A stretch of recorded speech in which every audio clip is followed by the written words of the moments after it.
Good morning and vanakkam. In this video, we're going to be reading from Dancing with Shiva, Hinduism's contemporary catechism, written by Sadhguru Sivaya Subramania Swami, a richly illustrated sourcebook of Indian spirituality in question and answer form, exploring how to know the divine, honor all creation, and see God everywhere, in everyone.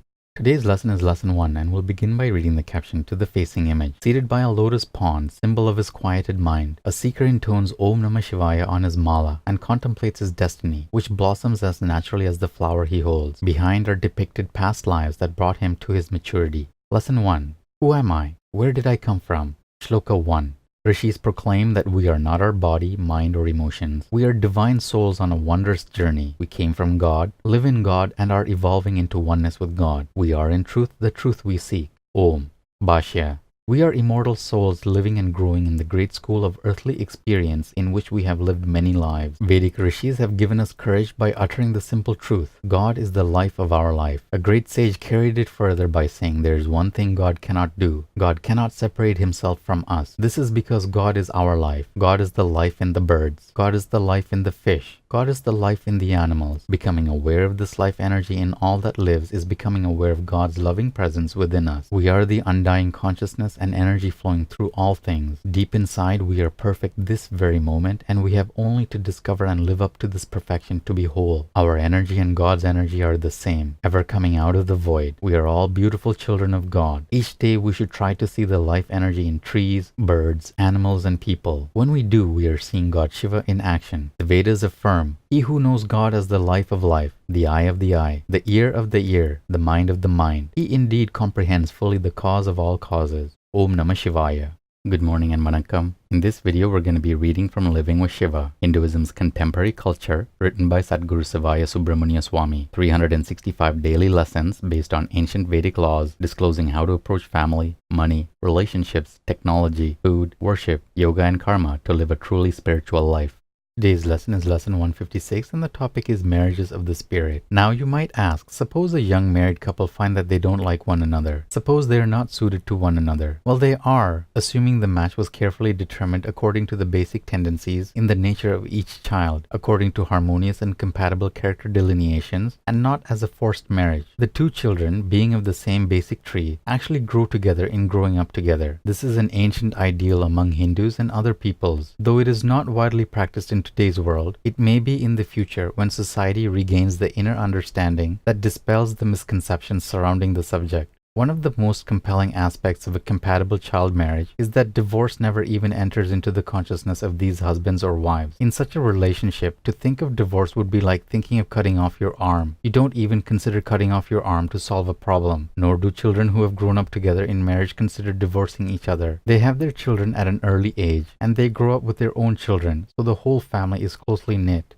The success of a good early marriage is due to the fact that it is a marriage of the spirit. It is not simply an emotional impulsive pairing or a sexual mating. When the family elders, the mothers and fathers, consult with the family Jyotisha Shastri and make the betrothal at the very early age of perhaps 7, the destinies of the children are fully directed in the mind of each member of the family. There is no doubt, uncertainty, or suspense. We might think that children should not have their lives determined for them in this way by other people, that they should be given free will to make their own mistakes, to find their own happiness. But think for a minute, how much free will do we really have in our Western culture? Without even knowing it, we buy what manufacturers and advertisers determine we should buy. Our minds are filled with what the media presents to us, and we date and marry those we contact by chance circumstance. Our existence in all ways is dependent upon our surroundings more than we would like to admit. Now, I am only giving you one view of early marriage. You will have to arrive at your own conclusion on the subject. Certainly, there are abuses of the practice of arranged marriage in general. For instance, in response to such abuse, in 1999, England passed a law forbidding forced marriages of young girls. The responsibility for the marriage of youths lies with the parents, just as they were responsible for their children's conception. After both families have agreed upon the betrothal, it is the duty of the parents in each family to thoughtfully direct the minds of the children toward one another. The parents and all the elders of the family watch carefully to see that the children do not form any other romantic alliances. They may have other close friends, but first and foremost in the mind of each is the husband or wife to be. In this way, a slow amalgamation of the souls of the two children is is made, and looking within, it is possible to see the process of interweaving which takes place on the higher planes of consciousness. Sutra 156 of the Nandinada Sutras. True wealth. Devout Hindus remain dignified in deprivation and humble in prosperity. Knowing that one can be spiritually rich in poverty and spiritually impoverished in affluence, they live bountifully in either world. Om.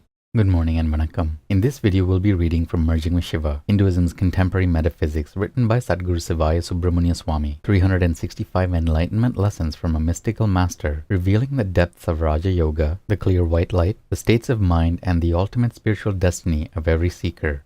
Today's lesson is lesson 156, and the topic is Japa opens inner doors. One who performs Japa properly will realize what he knows. You see, Japa opens up the inner mind and focuses the energies of certain chakras, which are consciousness encased within the psychic nerve ganglia of the Nadi network. Therefore, if he is a divine person, he will realize that divinity. If he is an angry, selfish person, then he will realize that. We would want him to realize the former, but not the latter. Through Karma Yoga, Shiva Tondu, the angry, hateful, contentious, competitive person will face himself through a series of small situations in which small realizations will occur. The instinctive nature and habits will be corrected until the individual is able to work smoothly over long periods of time. We would not want to open up his mind to the impurities, lest he become depressed or even morose and suicidal. Therefore, Japa Yoga obviously is an initiation that should come a little down the road, further down the path.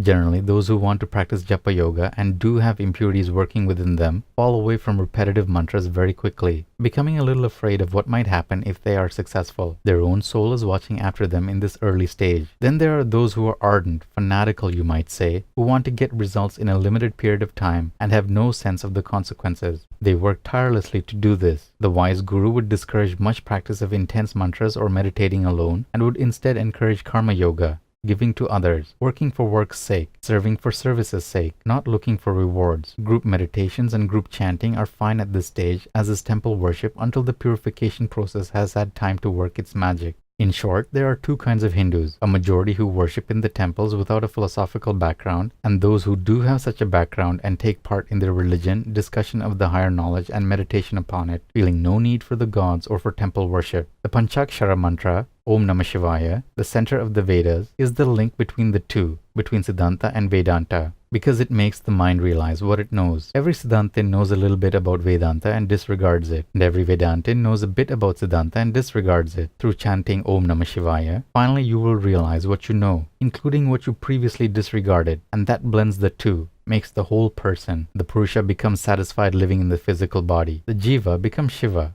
Initiation is essential for the ultimate results in chanting Om Namah Shivaya. Though the uninitiated can and do say Om Namah Shivaya, within them it won't have much of an effect, but there will be an effect. This effect will be more potent and powerful once you have Diksha. Having studied and purified yourself through the purificatory process of sadhana, it would be so much better to chant Om Saravana Bhava at this time, invoking Lord Muruga to bring the Guru forth in your life who will initiate you. Muruga is the first Guru, the first Swami and Renunciate. This is the preparatory stage. And that's it for today's lesson. Take care of yourselves, have a beautiful day, and we'll see you in the next video. Om Namah Shivaya.